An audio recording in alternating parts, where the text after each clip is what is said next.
कथा हम सुनते हैं, लेकिन क्यों सुनते हैं? कथा क्यों सुनना चाहिए? हम ड्यूटी करते हैं तो तनख्वाह मिलता है, इसलिए ड्यूटी करते हैं। कोई भी काम करते हैं उसका कुछ पीछे मतलब आता है ना, फल आता है। कनक लगी है, एक दिन इसमें फल आएगा, और जब उससे क्या आएगा? अर्थ आएगा, पैसा आएगा। लेकिन कथा सुनते हैं तो कथा का फल क्या है? कथा क्या देगी? बात ये, कथा क्यों सुनना चाहिए और कथा सुनने से क्या मिलता है? देखो, ये प्रथम दिवस है। प्रथम दिवस में ग्रंथ का परिचय होता है, श्रोता का परिचय होता है, वक्ता का परिचय होता है, ग्रंथ का महात्म्य होता है। पहला दिन तो इसी का होता है। तो बात यह है कि हम कथा सुनते हैं तो क्यों सुनते हैं? कथा हमको सुनने से क्या फल मिलता है? वैसे धर्मशास्त्र ने तो कहा है कि कथा हमको 4 फल देती है। 4। श्री गुरु चरण सरोज रज, निज मन मकुर सुधारी, बरनौ रघुबर बिमल जसु, जो दायक फल 4। ये हनुमान चालीसा का प्रथम दोहा है। सबसे पहले गणेश जी का पूजन होता है। गणेश जी का मंत्र है ओम गजाननम भूत गणाधिसेवितम कपीथ जम्बूफल 4। गजाननम भूत गणाधिसेवितम, इसमें भी 4 फल बता। तो 4 फल। वैसे शास्त्र कहते हैं कि कथा 4 फल हमको देती है। कथा सुनने से 4 फल की प्राप्ति होती है। तो 4 फल क्या है? धर्म, अर्थ, काम और मोक्ष। शास्त्र कहते हैं 4 फल। कथा हमको सुनने से धर्म के प्रति आकर्षित करती, धर्म की प्रदान करती। तो धर्म माने कथा से तो धर्म आता है हमारे जीवन, लेकिन धर्म माने विधि निषेध। धर्म माने दूध पीना चाहिए, बोतल नहीं पीना चाहिए। ये धर्म कहता है साहब। दूध पीना चाहिए, जल पीना चाहिए, जूस पीना चाहिए, लेकिन बोतल नहीं पीना चाहिए। ये धर्म का पूजा करना चाहिए। धर्म कहता है पाठ करना चाहिए। धर्म ये कहता किसी का जीवन में पुरुषार्थ करना चाहिए, ये धर्म कहता है। लेकिन किसी का माड़ा नहीं करना चाहिए, ये भी धर्म का। ये विधि निषेध है। कथा हमको क्या देती है? हमको क्या करना चाहिए और क्या नहीं करना चाहिए, ये कथा बताती है। बस मुझे जीवन में क्या करना चाहिए, ये कथा सिखाती है। यानी कथा हमको जीना सिखाती है, हमको कैसे जीवन जीना चाहिए, ये कथा सिखाती है। ये पहला धर्म। किसी का पुरुषार्थ करना, भला करना, ये धर्म। किसी का माड़ा नहीं करना। हमको जीवन में कैसे जीवन जीना चाहिए, एक कथा सिखाते हैं। दूसरा धर्म, अर्थ। यानी शास्त्र जो कहता है उसकी आज्ञा में चलना, ये धर्म है साहब। बस शास्त्र कहता है, गुरु ग्रंथ जो कहते हैं उसकी आज्ञा में चलना, ये धर्म।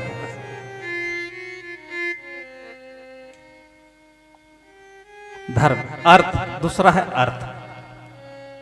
अर्थ माने धन। अब आप कहेंगे कि कथा धन कहाँ देगी साहब, लेकिन कथा क्या है? कल्पतरु एक वृक्ष होता है,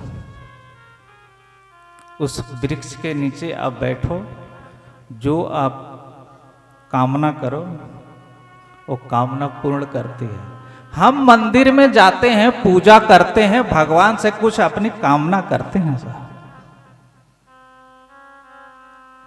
मंदिर में हम जाते हैं, भगवान से पूजा करते हैं, लेकिन हमारे अंदर कुछ कामना होता है।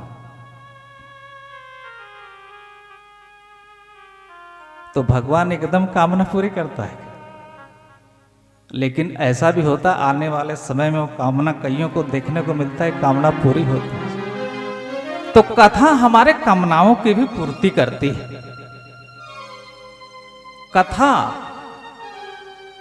ये व्यासपीठ कहती है, आप हमको 3 घंटे दीजिए 9 दिन, और हम आपको एक नई जीवन देंगे। कथा क्या करती है? कथा एक नई जीवन जीने की कला सिखाती है। इस शरीर माता और पिता से तो बना है, लेकिन इसमें परमात्मा का जीवात्मा है।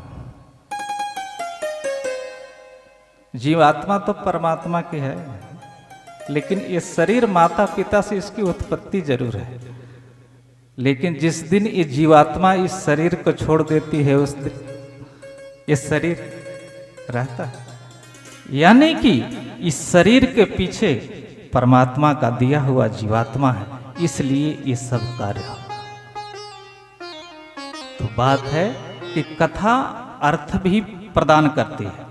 वैसे आप देखिए, ये साउंड है, इनका जीवन है, इनका जीविका है, ये इन्हीं से इनका जीविका चल रहा है, इनका रोजगार है साहब।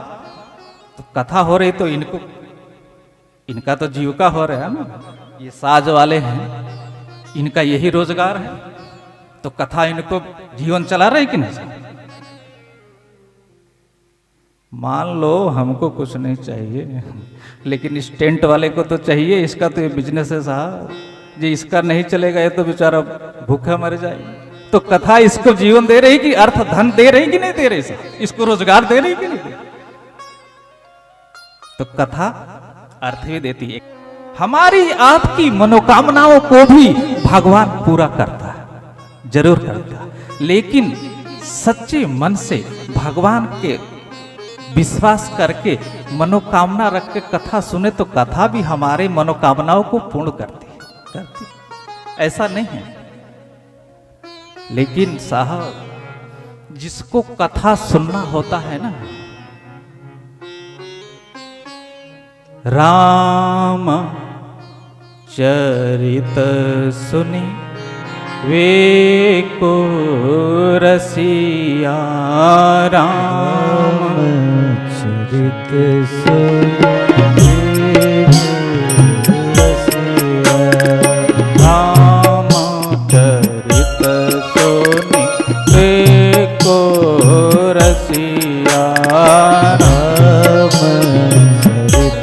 सुनी को रसिया, राम लखन सीता मन बसिया, राम लखन सीता मन बसिया।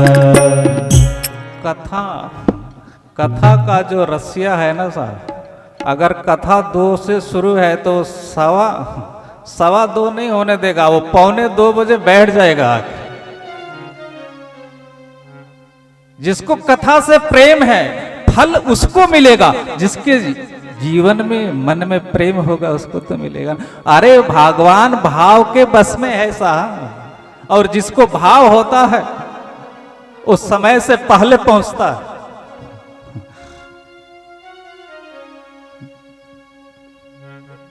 भगवान तो भाव का विषय है। भगत के भाव के बस में है भगवान, वैसे भगत के भी बस में है भगवान नहीं। भाव जब होता है तो भगवान को भी भक्त बस में कर। बात तो भाव की। श्रोता के 3 लक्षण बताए हैं। परमात्मा के चरणों में विश्वास पहला, वक्ता पे विश्वास जो कथा बोल रहा वो जैसा है, जो करेगा सो भरेगा। कबीरा तेरी झोपड़ी गलकटियन के पास, जो करेगा सो भरेगा, तू क्यों हुआ उदास।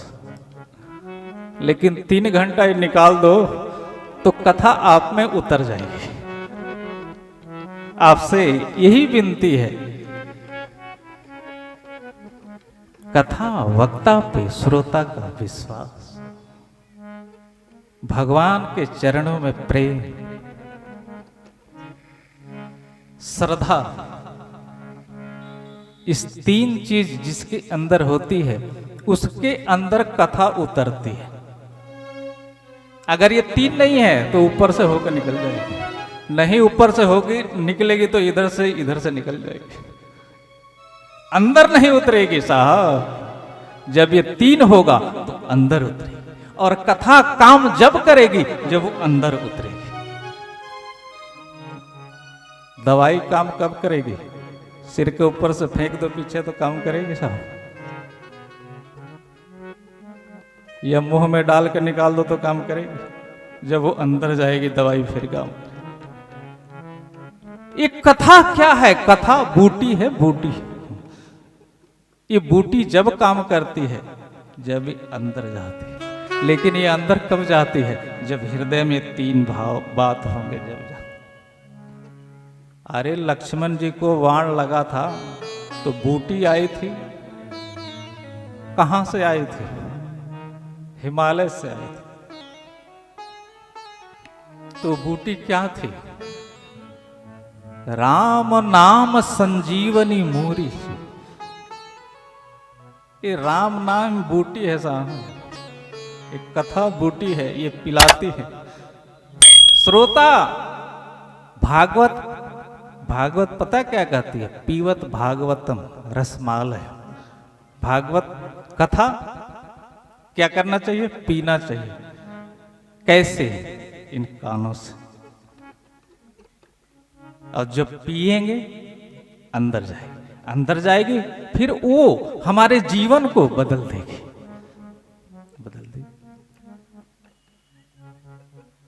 कथा हमको एक जीवन जीने की कला सिखाती है।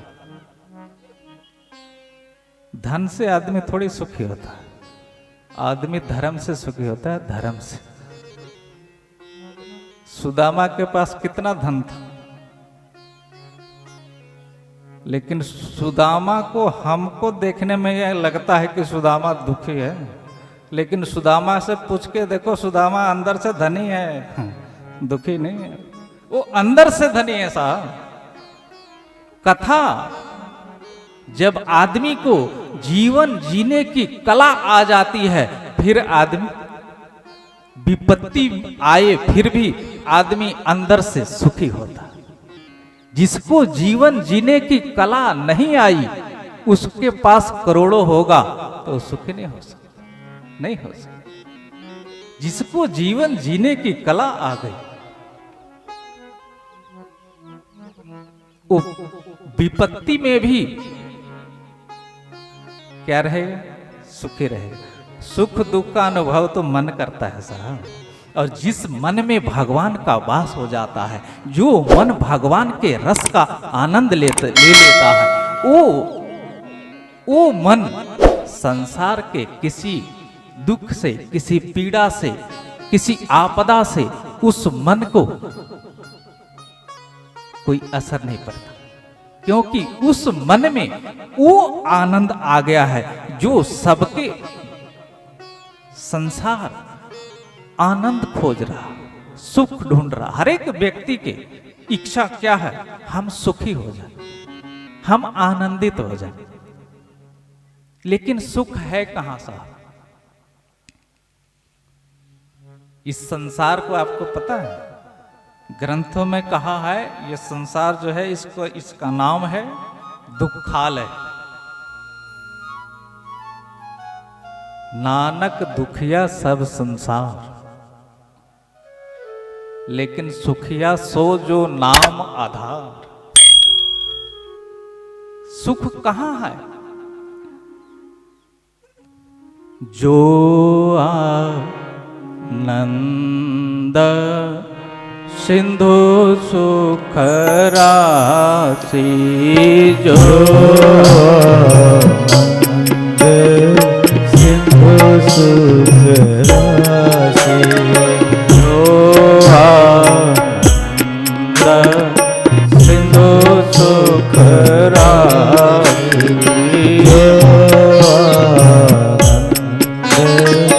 सिंधु सुख राशि, करते त्रिलोक सुपासी,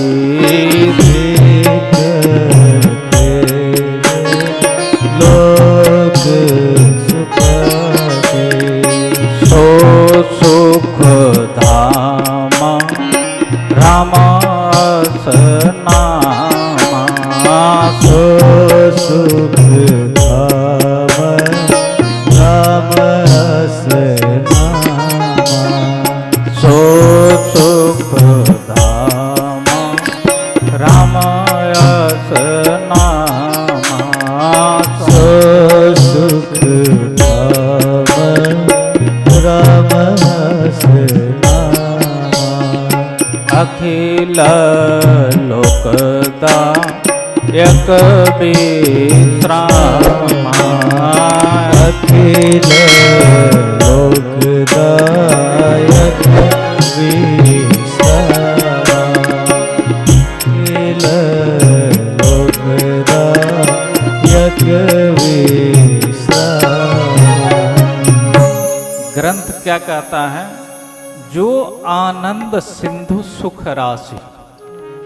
भगवान जो है वो आनंद का सिंधु माने समुद्र, परमात्मा आनंद का समुद्र है, समुद्र। लेकिन हम कहां सुख ढूंढते हैं? संसार। ग्रंथ तो कहता है जो आनंद सिंधु सुख राशि, सीकर ते त्रिलोक सुपासी, सो सुख धाम राम असनामा, अखिल लोकदायक विश्राम। जो पूरे ब्रह्मांड को एक, मान लो आपने समुद्र से एक बूंद उठा लिया और उस बूंद को छींटा दे दिया, उसमें से एक छींटे में ये तीनों लोग सुखी होते। वो राम है जो आनंद का समुद्र है। उसमें समुद्र में से एक बूंद के हजारों छींटे में से एक छींटा से तीनों लोग सुखी होता है। बोलो, ऐसे राम को छोड़ के हम कहां सुख ढूंढ रहे? तो कैसे सुखी हम? जहां जो चीज है नहीं वो कैसे मिलेगी साहब? सुख तो राम में है, संसार में कहां? लेकिन हम हमारे जो खोजने की, मान लो हमने कोई चीज कहीं रख दिया, है तो रसोई में हम खुद खोज रहे, बेडरूम में तो मिलेगा क्या? जो चीज जहां है नहीं वो कैसे मिलेगी साहब? सुख तो राम है, जो आनंद का समुद्र है। और जो आदमी उस राम के सुख का अनुभूति कर लेता है, वो संसार में, संसार की कोई ऐसी जिसको हम सुख मानते हैं, वो उसको मन के आसपास भी नहीं जाते। जो राम का सुख का अनुभूति कर लेता है, संसार में धन दौलत मकान दुकान प्लाट जमीन जायदाद ये तो सब छोड़ के कोई इसको इसके पीछे जा रहा है, कोई इसको छोड़ के एक लंगोटी में है। क्यों? क्या उसको ये नहीं चाहिए? हमारे पास 100 किले हैं, लेकिन एक लंगोटी में है, उसको पूछ के देख। अगर हमारे पास 100 किले हैं, अगर हमारी इच्छा ये है कि अगर 200 और हो जाए तो सुखी हैं?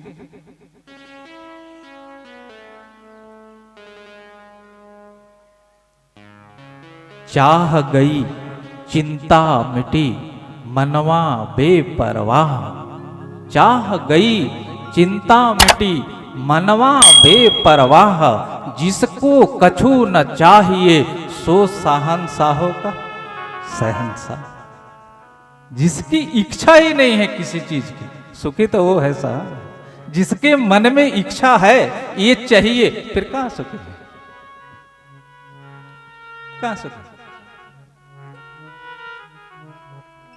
जो परमात्मा ने हमको दिया है उसमें हमको संतोष करना चाहिए, जो भी दिया। तो कथा बात थी कि अर्थ, कथा से अर्थ भी प्रदान होता है। कामना, धर्म, अर्थ, इसके बाद है तीसरा कामना। कथा हमारे कामनाओं को भी पूर्ति करती है, अर्थ भी प्रदान करती है, हमारी इच्छाओं को भी कामना पूरी करती है। लेकिन जो 3 शर्तें हैं उस शर्त को मान के कथा सुने तो ये कामनाओं की भी पूर्ति करती है। कथा माने कल्प वृक्ष है साहब, ये कथा भगवान की कल्प वृक्ष है। और कल्प वृक्ष के नीचे जो व्यक्ति जो इच्छा करता है वो वृक्ष उस कामना को उसकी पूर्ति करता है। कथा कल्प वृक्ष है, इसके नीचे अगर आप बैठे हैं और भाव से जो विधि है उसके साथ अगर आप कथा को श्रवण कर रहे, आपकी मनोकामना को रामचरितमानस पूरी करे। क्योंकि ये ग्रंथ, ये पुस्तक थोड़ी है साहब, स्वयं राम है। राम ये स्वयं में भगवान है, और भगवान के सानिध्य में जो होता है उसकी मनोकामना पूर्ण होती है साहब। तो कथा हमको धर्म भी देती है, अर्थ भी देती है, कामनाओं की भी पूर्ति है, और कथा मोक्ष भी देती है। कथा क्या करती है? कथा आपके अंदर भगवान से आपको जोड़ देती है। कथा माने हमको, कथा भगवान से हमको जोड़ देती है। कथा का यही तो मतलब, हमको जाना कहीं है, हम जा कहीं रहे। हमको कथा सही मार्गदर्शन करती है। हमको करना क्या है, हमको जाना किधर है। जब राम जी ने जयंत के पीछे बाण लगाया ना, तो जयंत के पीछे जब बाण छोड़ा तो जयंत भागते भागते 3 लोक में गया। किसी ने उसको बैठने तक को भी नहीं कहा। तो नारद जी मिल गए उसको रास्ते में, बोले बाबा कहाँ जा रहे हैं? बोले नारद जी रोको मत, ये बाण पीछे लगा है, जब मैं रुक गया तो ये मार देगा मुझे। बोले तुमने अपराध तो राम का किया है, तो राम जी के पास जाओ ना। नारद जी ने उसकी दिशा को मोड़ दिया। उसने राम का अपराध किया था, तो राम का बाण उसके पीछे लगा था, और वो ब्रह्मा विष्णु महेश तीनों के पास गया, लेकिन किसी ने उसको बैठने तक को नहीं कहा। क्योंकि तुमने, नारद जी मिले, उन्होंने कहा तुम इधर कहाँ जा रहे हो? जिसका तुमने अपराध किया है उसके पास जाओ। उसकी दिशा को मोड़ा। जब वो राम के तरफ गया, जाके सीता जी के चरणों में पड़ा, भगवान ने उसको क्षमा किया। बात ये है कि हमको जाना किधर है, दिशा हमारी, ये कथा सही दिशा निर्देश करती है।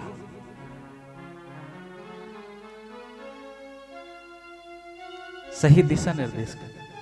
तो कथा, जब व्यक्ति भगवान से जुड़ जाता है, जब भगवान से जुड़ जाता है तो अंत में उसको भगवान के धाम भी प्राप्त होता है। यानी कथा मोक्ष भी देती। 4 फल ये कथा हमको देती है। लेकिन सुनिए साहब, ग्रंथ तो कहते हैं ये 4 फल हमको कथा से मिलता है, लेकिन जिस वक्त राम जी का वनवास हुआ है और भरत जी राम जी से मिलने जा रहे हैं, तो प्रयागराज जब पहुंचे, जब उन्होंने संगम में स्नान किया, तो प्रयागराज जो है वो सारे तीर्थों का राजा है प्रयागराज। प्रयागराज ने कहा, बोले भरत जी आप देखो, मेरे पास धर्म भी है, मेरे पास अर्थ भी है, और जो कामना तो प्रयागराज में पूरी होती ही है, लेकिन मैं आपको 4 फल देने के लिए तैयार हूं। धर्म भी मैं आपको दे सकता हूं, जितना चाहिए धन मांग लो आप, अर्थ दे सकता हूं, आपकी कोई कामना हो वो बताओ भी पूरा हो, आपको मोक्ष चाहिए मोक्ष भी दूंगा। लेकिन भरत जी ने क्या कहा, धर्म न अर्थ न काम रुचि, गति न चहौ निर्माण, जन्म जन्म रति राम पद, यह वरदान न आन। भरत ने क्या कहा, बोले नहीं मुझे धर्म नहीं चाहिए, मुझे कोई मेरी कामना नहीं है, मुझे धन भी नहीं चाहिए और मुझे मोक्ष भी नहीं चाहिए। बोलो, ये भरत ऐसा है जो कि धर्म अर्थ काम मोक्ष को भी एक साइड में करता है। और क्या चाहिए, बोले जन्म जन्म रति राम पद, भगवान के चरणों में प्रेम। अगर आप ही प्रयागराज, अगर आप मुझ पे प्रसन्न हैं तो भगवान के चरणों में प्रेम दे दो। प्रयागराज ने हाथ खड़े कर दिए, बोले भरत तुम्हारे हृदय के मैं भगवान के प्रेम में मेरी सामर्थ्य नहीं है कि हम भर दें इस हृदय को। बोले भक्त तो ये जो भगवान का सच्चा भक्त होता है वो धर्म अर्थ काम मोक्ष को भी साइड में कथा सिखाती है।